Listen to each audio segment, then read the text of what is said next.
मैं उस सत्र में कह रहा था कि जीवन में क्या चाहिए।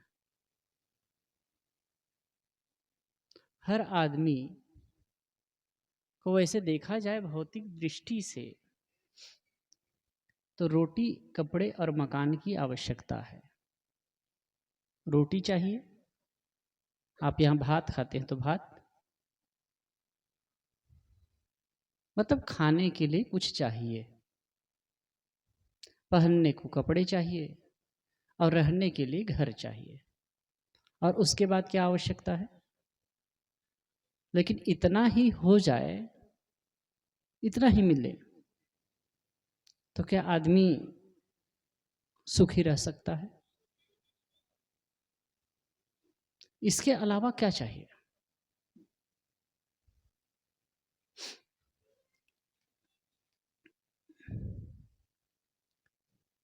सुख, शांति,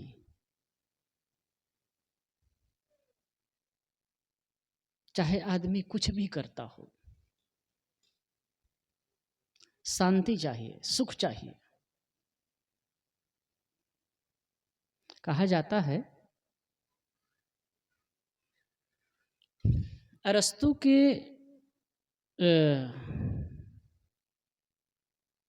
डायोजनीज, सिकंदर जो भारत में आक्रमण किया है, उनके समय में एक बहुत ही अद्भुत और प्रसिद्ध संत थे यूनान में। उनका नाम था डायोजनीज। डायोजनीज फक्कड़ थे, एकदम बिंदास रहते थे, नंगे रहते थे। शायद पानी निकलने की जगह थी और उस समय कैसा पुल बनाते थे पता नहीं है, तो वहीं पर वो रहते थे।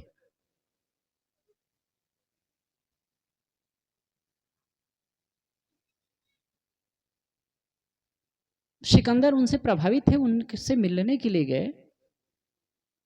जब वो विश्व विजय के लिए, विश्व विजय का उनके मन में भूत सवार था, विश्व विजय करने के लिए वो निकले, तो पहले उनके पास में गए, डायोजनीज से मिले। तो डायोजनीज ने पूछा कि सिकंदर तुम क्या करना चाहते हो, क्या बात है? तो कहे कि मैं विश्व विजय करना चाहता हूं। विश्व विजय करके क्या करोगे? पहले तो वो आर्यव्रत में को जीतना चाहता था, भारत को जीतना चाहता था। भारत के पहले जो पश्चिमोत्तर एरिया था उसको जीतना चाहता था, फिर भारत को जीतना चाहता था। तो कहे कि उसके बाद, तो कहे उसके बाद मैं विश्व विजय करना चाहता हूं, पूरे विश्व का एक छत्र सम्राट होना चाहता हूं। इतिहास की दृष्टि से देखें तो 326 ईसा पूर्व, आज से 2300 वर्ष पहले वो भारत में आक्रमण किए हैं और 2 साल रहे हैं। 326 ईसा पूर्व में वो आक्रमण किए हैं और 24 में वो वापस गए। अब इतना खूंखार, खुरापाती, मार काट करने योग्य तो बहुत अद्भुत थे, लेकिन मार काट करने वाले।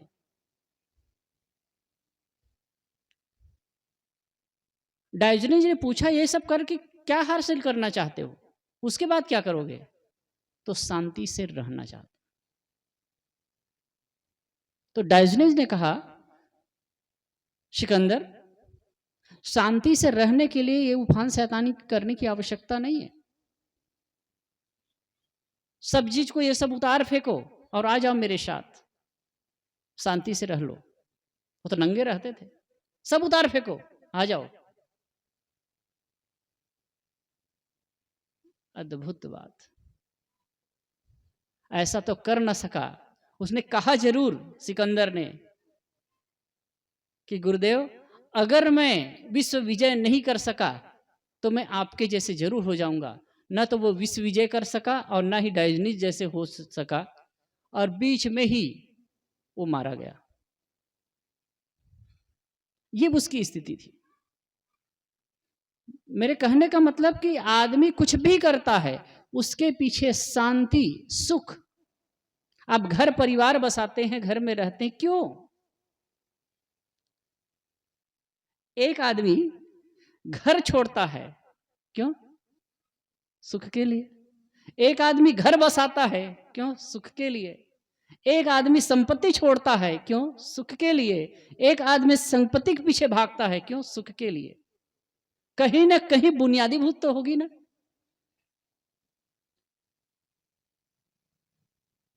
लेकिन यह बात भी समझना है, न तो संपत्ति दुख देता है और न ही परिवार दुख देता है। न संपत्ति सुख देता है और न परिवार सुख देता है, समझ में ही सुख है। मैं गुरुदेव जी से मिला, सदगुरु अभिलाष साहिब जी से, तो पहले पहले प्रश्न किया था उनको कि आप सब हैं, बड़ा अच्छी बात तो उन्होंने कही थी। मैंने कहा गृहस्थी में सुख है कि विरक्ति में? सुख नहीं, कल्याण की बात पूछा कि साहिब जी गृहस्थी में कल्याण है कि विरक्ति में? कल्याण कहाँ है?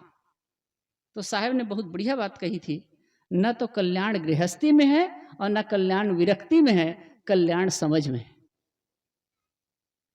अगर समझ पूर्वक हम जी रहे हैं, घर परिवार में रहते हैं, समझ पूर्वक जीते हैं, तो वहां भी हम सुख से रह सकते हैं। और यदि समझ नहीं है तो घर संसार छोड़ करके साधु मार्ग में आकर भी उफान शैतान शुरू हो जाता है। तो यदि सुख चाहते हैं तो पहली बात है प्रेम। प्रेम से रहना सीखें। आपस में जिन लोगों के बीच में रहते हैं, जिन लोगों के साथ में रहते हैं, प्रेम से रहें। भाई वहां पर हैं, थोड़ा ध्यान दें, इधर जो जानवर आ रहे हैं। अच्छा, यही का होगा क्या? हाँ तो जाने दो, जाने जाने दे, जाने जाने दे। हाँ हाँ, जाने जाने जाने।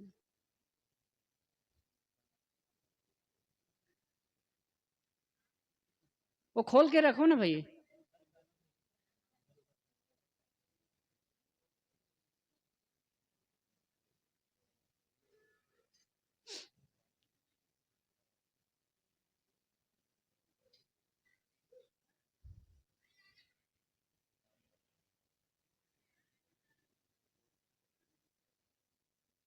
ठीक ठीक, बोलो सदगुरुदेव की जय।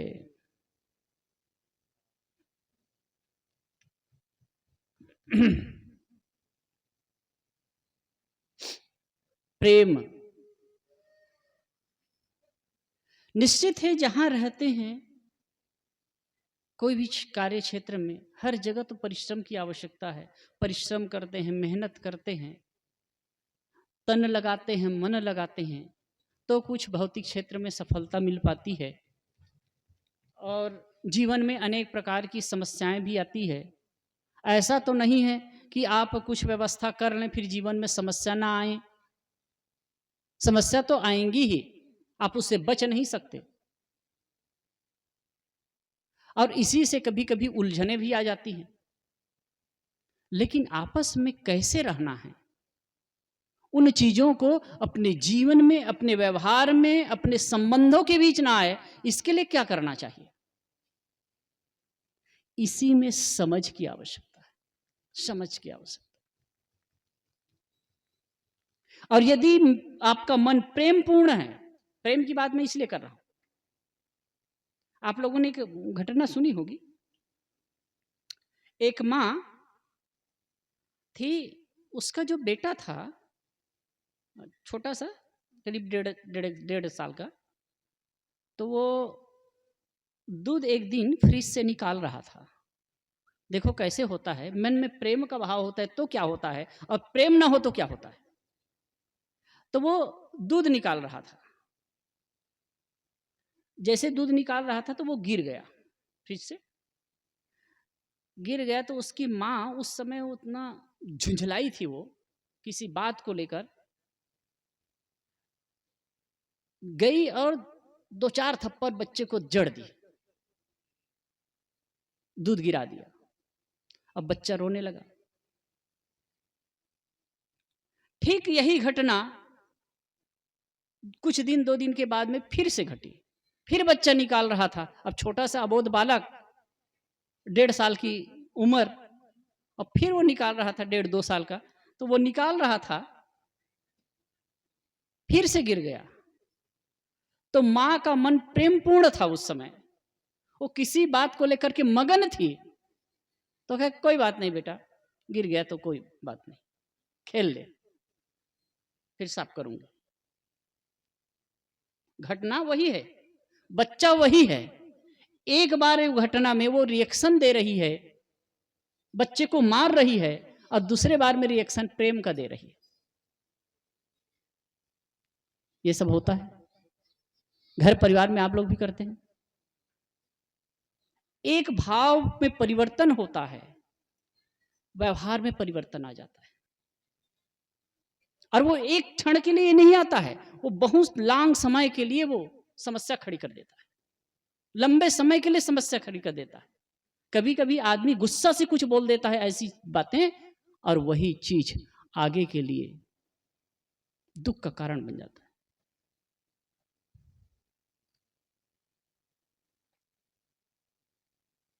इसलिए कहते हैं अगर कुछ बात है, जैसे कि भाई लोग कार्य क्षेत्र में अपना काम करते हैं, बाहर रहते हैं, कुछ समस्या आगे कुछ होगी, तो उस समस्या को घर तक ना आने दीजिए। बहनें घर में हैं, कुछ बातें हो गई तो बाहर से भाई आ रहे हैं तो उनको कुछ मत करिए। एक मैं सच्ची, और मैं उस समय कर्म के बारे में बोल रहा था ना, कि कैसे हमको उसको भोगना पड़ता है। एक अभी के वर्तमान की घटना में सच्ची घटना बता रहा हूं। अभी एक बहन मुझे बता रही थी, सुन करके मैं दंग रह गया। एक सज्जन थे, उनकी कोई संतान नहीं थी, उनका कोई बच्चा नहीं था, तो वो अपने भाई के बच्चे को पाल करके अपनी संपत्ति का वारिस बना दिया। और कुछ दिन के बाद में, लगभग वो 70-75 साल के हुए होंगे, और माइंड रूप से वो बाबा डिस्टर्ब हो गए मेंटली। तो टट्टी पेशाब कर जाते थे और थोड़ा अस्त व्यस्त रहते थे। और पहले जब व्यवस्थित थे तो बहुत टकसारी, बहुत शुद्धता से रहते थे, लेकिन माइंड ही काम नहीं कर रहा है, शरीर काम नहीं कर रहा है। तो वो जो बच्चा को रखे थे ना, वो उनकी पत्नी कुछ ऐसे कुछ बता देती, कह देती थी कि उनको मारती थी, थप्पड़ थप्पड़ मारती थी। वो जो देखने वाले बताए, बूढ़े बाबा को, उसको, उनके मतलब बड़े पिताजी को मारती थी कहे, और वो परेशान, वो कह नहीं सकता, वो व्यक्त नहीं कर सकता। और कुछ ही वर्ष हुए हैं, समझो 20 वर्ष हुआ होगा, लगभग 20-25 वर्ष हुआ होगा, आज वो लड़के की वही दशा है। और उसकी पत्नी मुझे मिली थी, रो करके बता रही थी। तो दूसरे ने सुना तो कहा कि साहब, अपने कर्मों का फल तो यही भोगना होता है। तो कुछ बातें होती हैं, कुछ भावनाएं होती है।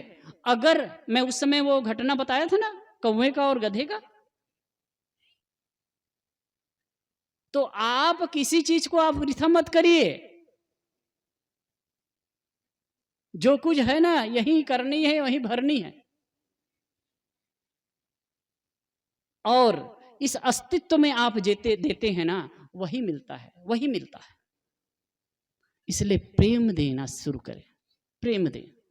आप प्रेम पाना चाहते हैं तो प्रेम दीजिए। एक बच्चे को ही है, बार बार आप गाली गलौज करोगे, मारेंगे, फटकारेंगे, तो वो आपके पास में प्रेम व्यक्त नहीं कर सकता है। फिर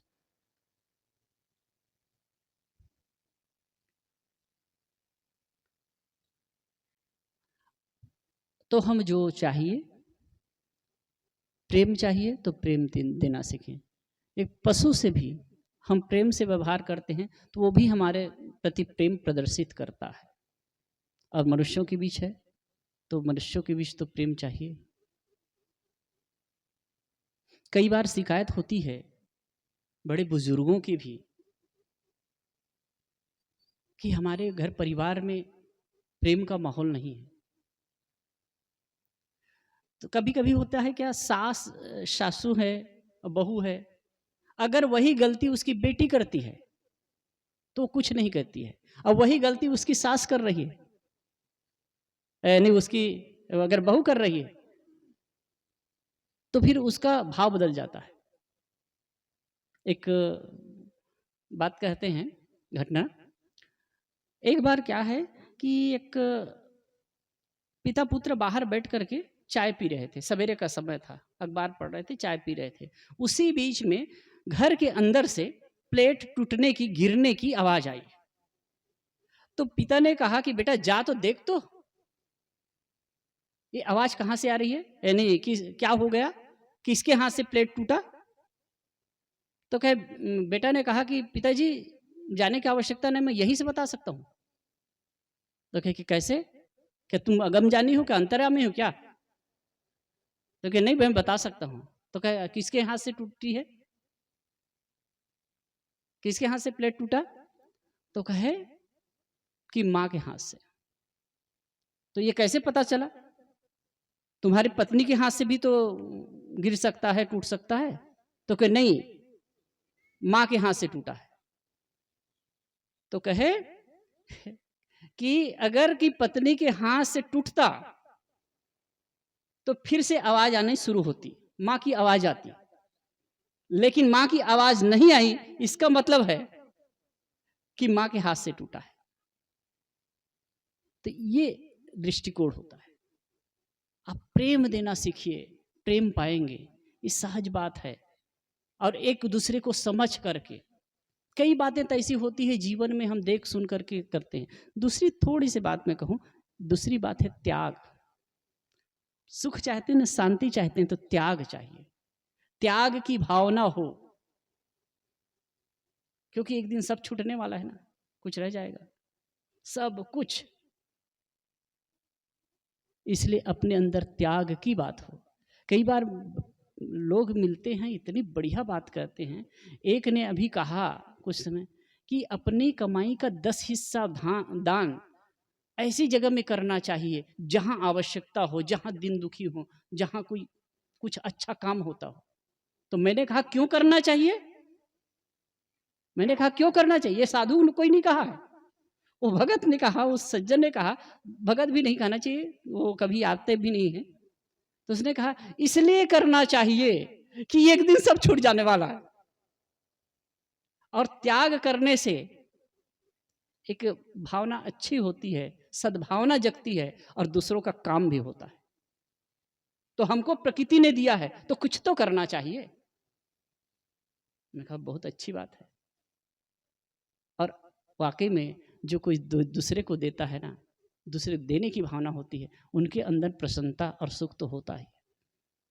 थोड़ी बातें मैंने की, साहिब जी विराजमान हैं, मैं अधिक नहीं कहूँगा। बोलो सतगुरुदेव की।